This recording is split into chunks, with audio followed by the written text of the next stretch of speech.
Merhabalar, hoş geldiniz. Cumhuriyet Meydanı'nda kuru yemiş ve badem şekerleri satıyoruz. Allah'a şükürler olsun, Ramazan geldi, oruçlarımızı tutuyoruz, tarawihlerimizi kılıyoruz. Çok güzel geçiyor. Bir manevi olarak çok güzel bir bereketlilik yaşıyoruz, şükürler olsun.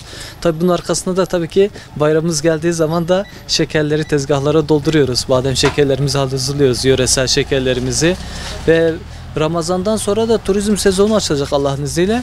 Tabii turistlerle birlikte de işlerimiz daha fazla artacak Allah'ın izniyle. Öyle bir dualarımız, neşelerimiz oluyor inşallah.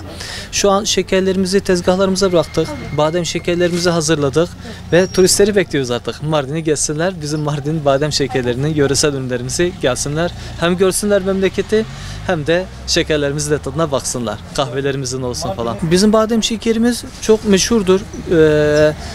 İşaretlemesi var. Yöresel bölge işareti de var zaten badem şekerimize. Kahvemiz de şu an çok güzel bir şekilde rağbet görüyor kahvemiz. Dibek kahvemiz olsun, yöresel Türk kahvemiz olsun, Süryani kahvemiz, Menengiç kahvemiz, çeşit çeşit kahve çeşitlerimiz var. Müşterilerimiz geliyor, ikram ediyoruz onlara. Şimdi Ramazan olduğu için belki ikram edemiyoruz çok kişi ama iftardan sonra bekleriz, ikram ediyoruz onlara.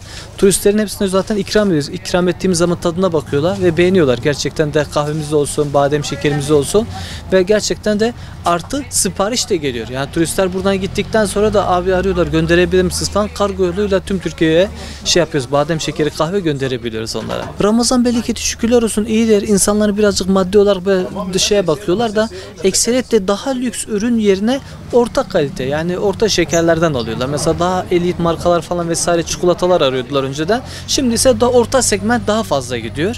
Orta segmente yükseltiyor. Geçen seneye rağmen biraz yükseldi tabii ki de, yine biz esnaf olarak zaten az karla çalışıyoruz. Fazla yükseltmedik. Yani cüzi bir karla çalışıyoruz bayramda olduğu için.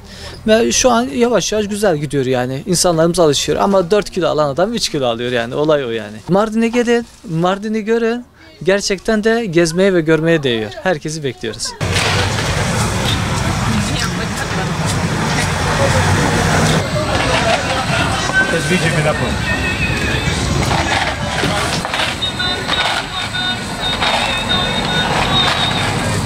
Öncelikle bayram öncesi herkesin bayramını kutluyoruz. Herkesi Mardin'e bekliyoruz. Şekerler, lokumlar, kahveler hepsi satışa sunuldu.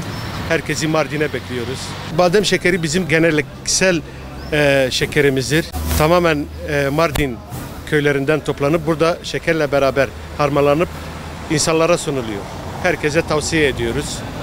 Bizim geleneğimizde var badem şekeri. Alışveriş şu ana kadar çok iyi geçiyor. Bundan sonrasını da bekliyoruz.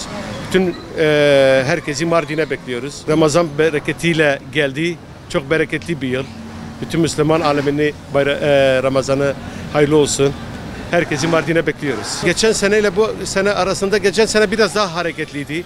Belki seçimlerden dolayı biraz durgunluk yaşandı. Bundan sonra hareketlilik yaşanacağını tahmin ediyorum. Fiyatlar çok fahiş değil, uygun fiyatlar. Herkesi bekliyoruz.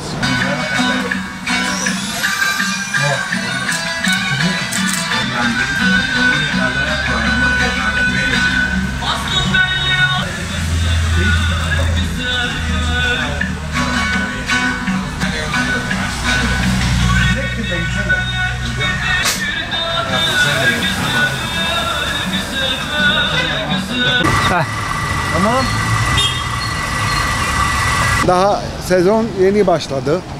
Hayırlısıyla Ramazan bereketi çeşidimiz var. Şu an millet fiyat araştırması yapıyor. Gayet güzel çeşide sahibiz. Bütün çeşitlerimiz mevcut. Herkese uygun bayram şekerimiz var. Allah'a şükür her şey bereketli. Geçen seneye oranla bu sene daha güzel. Daha iyi. Neden diyecek olursanız korona yıllarıydı. Satış yapamamıştık. İnşallah bu sefer satış bekliyoruz. Ayrıyeten o badem şekeri ayrı. O yöremizin has tatlısıdır. Senenin 365 günü satılır. Bu normal şeker ise bayram şekeri. Tüketilen bayram şekeri tüketilir. Badem şekeri ise her zaman tüketilir. Teşekkür ediyorum. Allah'a emanet olun.